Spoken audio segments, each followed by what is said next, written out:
Bonjour.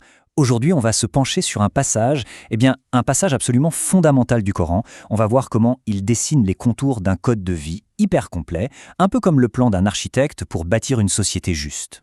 Et ça, c'est la question centrale en fait. Comment on fait pour construire depuis la base des fondations saines pour la vie? Je parle de la vie personnelle, mais aussi de la vie en société. Ces quelques versets de la sourate Al-Baqarah proposent un plan directeur absolument fascinant pour essayer d'y répondre.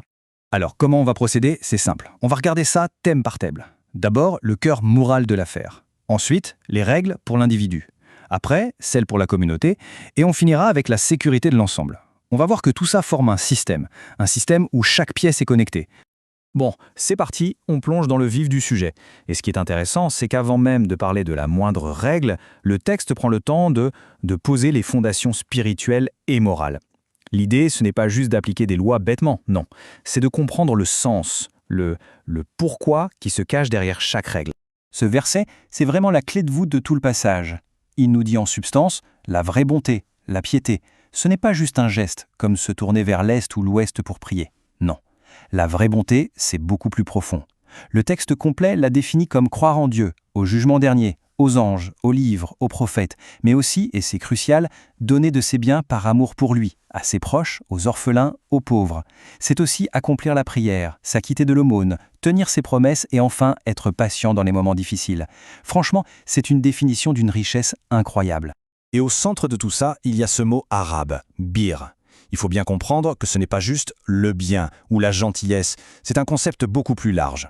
C'est une bonté qui est à la fois profonde et concrète, qui mélange la foi qu'on a à l'intérieur, nos actions dans la société, notre intégrité et notre force de caractère. C'est ça le véritable but du système qui est décrit ici. Voilà, et ce tableau résume parfaitement cette idée. D'un côté, on a la forme, par exemple la simple direction de la prière, et de l'autre, on a l'essence, le fond, la foi sincère, l'action concrète pour aider les autres, l'intégrité, la patience face aux épreuves. Le message est on ne peut plus clair. Ce qui compte vraiment, c'est la substance du caractère et des actes, bien plus que les rituels extérieurs. Ok, maintenant que cette base morale est bien posée, on passe à l'étape suivante. Comment ce plan s'adresse à l'individu, à sa discipline personnelle? Parce que la logique, c'est que pour avoir une société qui fonctionne, ça doit commencer par chaque personne. Ça commence par quelque chose de très concret, la nourriture. Le principe de base, c'est de consommer ce qui est taïbat, c'est-à-dire pur, bon, mais et c'est là que ça devient vraiment intéressant, le texte introduit tout de suite une exception, le cas de nécessité. Si quelqu'un est contraint par la faim au point de risquer sa vie, alors ces interdits sont levés. Ça nous montre quelque chose de fondamental sur l'esprit de la loi. Son but premier, c'est de préserver la vie, pas d'être un fardeau. Ensuite, on passe à la discipline de l'esprit, avec le jeûne. Et là encore, l'objectif n'est pas la souffrance ou la privation pour la privation. Non, le but c'est d'atteindre la taqwa, une sorte de conscience aiguë de Dieu. Et comme pour la nourriture, le principe de facilité est absolument central. Si on est malade ou en voyage, on est exempté. On rattrapera plus tard. Le texte le dit noir sur blanc. Dieu veut pour vous la facilité et non la difficulté. Et là, alors qu'on est en plein milieu de ces règles, de cette législation sur le jeûne, quelque chose se passe. Le ton change complètement. C'est un passage d'une intimité mais vraiment saisissante. Il est placé juste là, au milieu des lois, ce qui est fou. Certains l'appellent une parenthèse de courtoisie divine. Le message est direct. Je suis proche. Il n'y a pas d'intermédiaire. C'est un rappel très puissant de cette relation directe, intime, que chaque personne peut avoir avec Dieu. Ce qu'il faut retenir, c'est que même dans un système de loi qui semble très cadré, cette connexion personnelle, la prière, le dialogue intime, ça reste le cœur battant de la foi. Après l'individu, le plan élargit son champ de vision. On passe à la communauté tout entière. La question devient comment on assure la justice, l'équilibre et la cohésion de tout le groupe. Le premier pilier, c'est une justice équitable, ce qu'on appelle le qisas. Attention, il faut bien comprendre que ce n'est pas la loi du plus fort ou la vengeance privée. Pas du tout. C'est un système de rétribution légale encadré par une autorité pour garantir l'équité. Et chose très importante, le verset ouvre tout de suite la porte au pardon et à une compensation financière, ce qui montre bien que la clémence est toujours une option privilégiée. Et c'est là que la philosophie derrière cette loi devient assez contre-intuitive. Le texte dit que dans cette loi, il y a une source de vie. Comment ça? Une punition peut donner la vie? L'idée, ce n'est pas la vengeance. C'est de dissuader le crime, de protéger la société dans son ensemble et donc de préserver la vie de tous en instaurant la sécurité et la justice.